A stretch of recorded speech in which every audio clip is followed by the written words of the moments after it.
दोस्तों टेक्नो रूज में आप लोग का स्वागत है और स्वागत है आपका मेरी क्वेश्चन आंसर सीरीज में। आप लोगों के सवाल और मेरे जवाब। जी हाँ, हर संडे हमारी ये सीरीज आती है जहां पर दोस्तों दिल खोल के आप मुझसे सवाल करते हैं और मैं दिल खोल के ऑनेस्टी के साथ में देने की कोशिश करता हूं। नेक्स्ट सेशन के लिए आप मुझसे इस वीडियो के नीचे जो वो सवाल कर सकते हैं, जो चाहे वो कर सकते हैं। अगर आपका नाम नहीं आया तो मैं माफी चाहता हूं, लेकिन उम्मीद करता हूं आपके सवाल कवर हो गए। बहुत रिपीटेटिव सवाल थे और कुछ यूनिक सवाल मैंने पिक किया हो। तो यहाँ पे ज्यादा वेस्ट नहीं करते और सबसे पहला सवाल लेते हैं और वो आ रहा है सारे जहां से अच्छा हिंदुस्तान हमारा। उन्होंने यहां पर पूछा है भाई फ्यूचर में कभी इन डिस्प्ले फिंगरप्रिंट की तरह इन डिस्प्ले कैमरा आएगा, क्यों नहीं आएगा? देखिए, पंच होल डिस्प्ले वाले जो फोन होते हैं वो थोड़ा अलग होते हैं, वो उसमें पंच होल होता है, आपको पता चलता है। लेकिन इन डिस्प्ले जो कैमरे वाले जो फोन होंगे वो डिस्प्ले के अंदर ही होंगे, वहां पर कोई नॉच वाला डिस्प्ले के अंदर भी सीन नहीं होगा, मतलब एकदम अंदर ही आपको देखने को मिलेगा। और एसेंशियल PS2 ये पहला फोन होने वाला है जो आपको इन डिस्प्ले कैमरे के साथ में देखने को मिलेगा। जी हाँ, कुछ पेटेंट्स वगैरह भी उसके सामने निकल कर आई थी और फाइनली ये फोन बनेगा और आपको इस तरीके की टेक्नोलॉजी के साथ में मिलेगा। अगर ऐसा होता है, वैसे एक्सपेंसिव है लेकिन काफी मजा आएगा कि अब आपको सेल्फी के लिए कुछ लफड़ा ही नहीं है नॉच लगाने का या फिर वो पॉप आउट देने का, डायरेक्ट डिस्प्ले के अंदर ही आपको कैमरा यहां पर मिल जाएगा। आकाश टिग्गा बोलते हैं कि अगर मैं Note 7 Pro को QC3 चार्जर से चार्ज करूंगा तो क्या Realme 3 Pro से फास्ट चार्ज होगा? नहीं भाई, QC3 से ही हमने चार्ज किया था। मेरा जो वीडियो में आपको मैंने बताया था, तो क्विक चार्ज से भी मैंने ट्राई किया, जो चार्जर था उससे भी फास्ट वो हुक चार्जर से नहीं कर पा रहा था। शायद से QC4 से हो सकता है क्योंकि वो तो पहली बात अवेलेबल है ही नहीं, और नॉर्मल चार्जर से तो भाई वो तो बहुत ज्यादा ही टाइम ले लेता है। तो भाई यही एक फर्क है, जैसे कि मैंने आपसे पहले भी बताया था। यहाँ पे वैभव दुबे बोलते हैं कि उनको एक गेमिंग लैपटॉप चाहिए, उनकी बजट जो है 1 लाख रुपए की है। देखिए भाई, अगर आपकी बजट अच्छी है 1 लाख रुपए के तक की है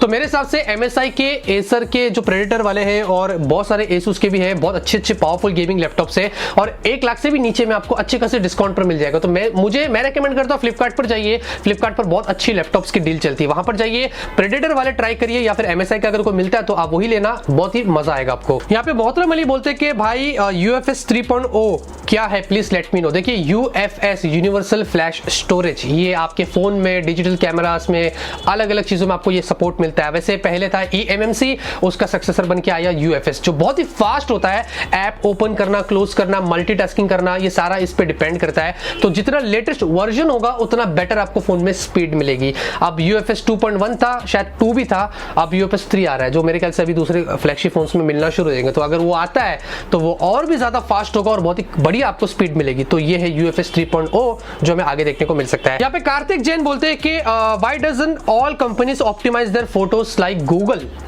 गूगल ना, ये जो कंपनी है ना भाई, जो एल्गोरिथम होता है ना इनका, वो इतना जबरदस्त होता है ना कि मैं आपसे यहाँ पे क्या बताऊं। सामने वाली कंपनी भले 50 कैमरे दे दे, गूगल अगर एक कैमरा भी देगा ना वो उस पर भारी है।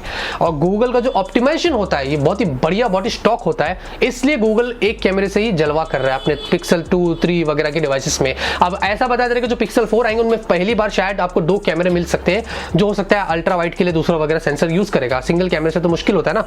तो इस तरीके का जो उनका एल्गोरिथम है वो बहुत ही तगड़ा है। R&D इतनी होती है ना उनकी, मैं आपसे क्या बताऊं, इसलिए वो दूसरे कैमरे पर भारी पड़ता है। सईद तौफिक बोलते हैं कि आपको क्या लगता है कि 10,000 से 15,000 के बीच में मोबाइल OIS कब तक आएगा? EIS तो हमें मिल रहा है, इलेक्ट्रॉनिक इमेज स्टेबलाइजेशन, ठीक है, वो सॉफ्टवेयर से इंप्लीमेंट किया जा सकता है, लेकिन OIS इसके लिए हार्डवेयर में कैपेबिलिटीज होनी चाहिए। हार्डवेयर के अंदर होगा तो आपको OIS मिलेगा। Moto G7 Plus, मैंने ये फोन का स्पेन के हैंड्स ऑन किया था तो उसमें OIS था, जी हाँ। लेकिन बात तो ये कि मोटरोला उसको 15,000 के नीचे देता नहीं ना, वो तो 20, 25, 30 तक पहुंच जाता है, जबकि वो है एक बजट फोन।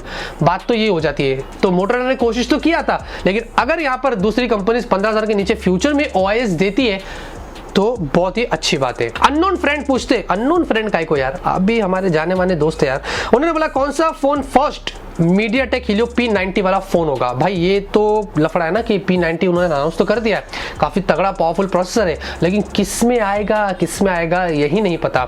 जहां तक मुझे ऐसा लगता है शायद से Oppo का कोई फोन हो सकता है या Realme का कोई फोन हो सकता है जिसमें Helio P90 आएगा, लेकिन अभी उसके बारे में कोई जानकारी नहीं है। टंडरा कोले, एक्चुअली अगर आप लोगों के नाम जो है वो अगर मैं गलत तरीके से ले लेता तो मैं माफी चाहता हूँ क्योंकि बहुत मुश्किल होता है कभी कभी।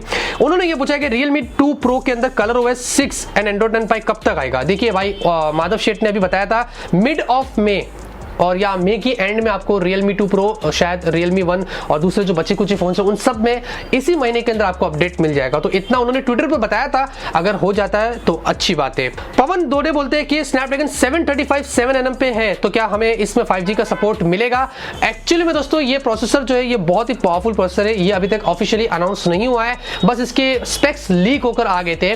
जो बहुत ही खतरनाक प्रोसेसर आपको देखने को मिलता है, 7nm पर है लेकिन 5G वहां पर स्पेक शीट में मेंशन किया गया था। तो हो सकता है फ्यूचर में आपको इसमें 5G का भी सपोर्ट मिलेगा। अगर ऐसा होता है तो ये थोड़ा सा upper mid range type processor होगा जो 25, 30, 35 हजार के आसपास आपको मिलेगा और वहां पर भी आपको 5G का सपोर्ट मिलेगा। तो जी हाँ, आपको इस प्रोसेसर में 5G देखने को मिल सकता है। COC विद अंकित पूछते हैं कि आपका क्वालिफिकेशन क्या है, प्लीज भाई बताना जरूर।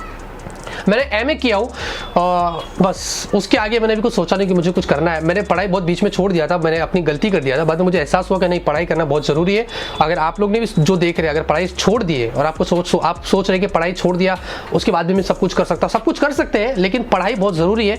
मैंने छोड़ा, मैंने पूरी किया, आप भी पूरी कर लेना। मैंने एमए किया हूँ। बेस्ट पोक फ्रेंड्स बोलते हैं कि which is more important, CPU, GPU और रैम? सब कुछ यहाँ पर इंपॉर्टेंट होता है। अगर आपको एक अच्छा CPU मिलता है, GPU और रैम मैनेजमेंट इतना अच्छा नहीं होता तो आप क्या करेंगे? आपको एक अच्छा GPU मिलता है, गेम तो खेल लेंगे, लेकिन CPU अच्छा नहीं तो फिर परफॉर्मेंस के लिए क्या करेंगे आप? रैम अच्छा नहीं तो फिर क्या प्रॉब्लम हो जाएगी ना।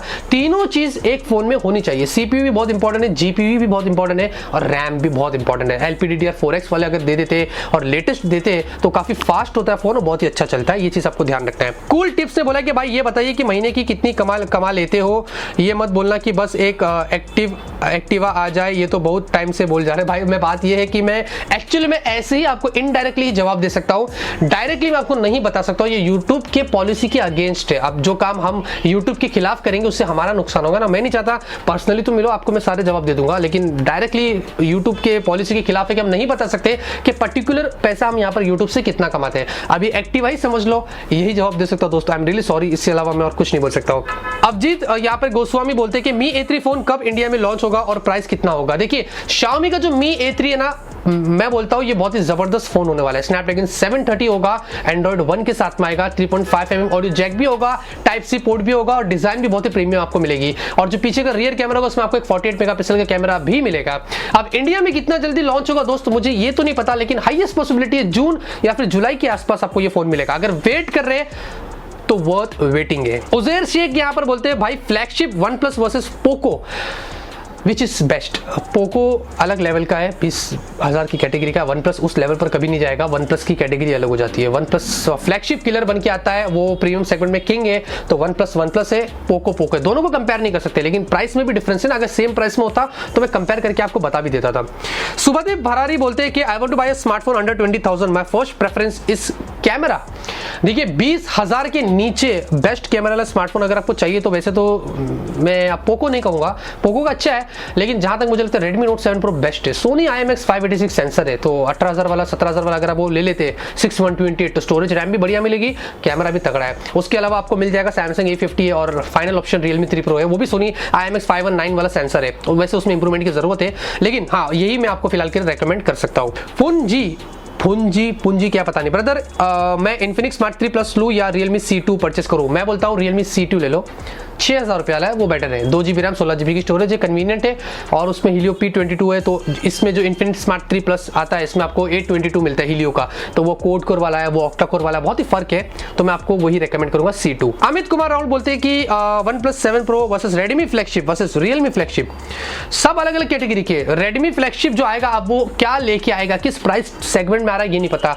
OnePlus 7 Pro जो आएगा वो एक्चुअली में बहुत ज्यादा प्रीमियम होगा, वो 40,000 के ऊपर जाएगा, तो वो अलग ही टाइप का है। और OnePlus 7 जो होगा वो लोग किस प्राइस सेगमेंट में टारगेट करेंगे अभी इसकी कोई ज्यादा लीक्स नहीं है। और Realme का फ्लैगशिप अभी टाइम है, जो अभी Realme लॉन्च कर रहा है वो थोड़ा सा अपर मिड रेंज टाइप वाला फोन है, या 20,000 के 25,000 के आसपास उसको बोल सकते हैं। तो सब कुछ अलग अलग कैटेगरी के, बाकी जब आएगा तभी आपको मैं क्लियरली बता सकता हूँ। सौरभ राय बोलते हैं कि भाई should I wait for OnePlus 7 और गो फॉर OnePlus 60? नहीं भाई नहीं, अभी रुक जाओ, OnePlus 60 मतलब पुराना हो गया है, OnePlus 7 बेस्ट है, आएगा तो उसके बारे में आपको ज्यादा जानकारी मैं दे दूंगा।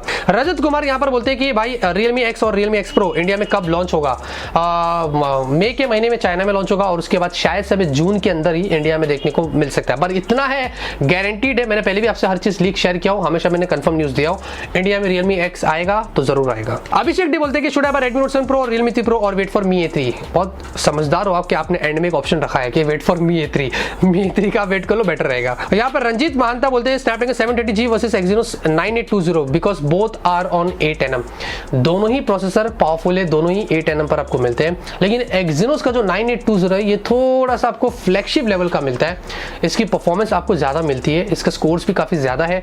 तो मेरे हिसाब से Exynos 9820 ये थोड़ा बेटर है अगर आप उसको 730G से कंपेयर करते हैं। मैं यही एक तरीके से, सही तरीके से रिप्लाई दे सकूंगा, क्योंकि 730G जो है वो फ्लैगशिप लेवल प्रोसेसर नहीं है। जब Qualcomm ने इसको लॉन्च किया था तो उन्होंने फ्लैगशिप बोल के नहीं किया था, उसको एक अपर मिड रेंज टाइप का बनाया था। लेकिन Exynos 9820 वो एक बहुत ही पावरफुल प्रोसेसर है, जिसके बारे में मैंने आपको भी यहाँ पर बता दिया। यहाँ पर ड्रीम 11 गुरुजी बोलते हैं कि सैमसंग का M40 कब तक आएगा। मैंने जैसे कि अपने टेक्नोस में बताया था, मई की एंड या फिर जून की फर्स्ट वीक में।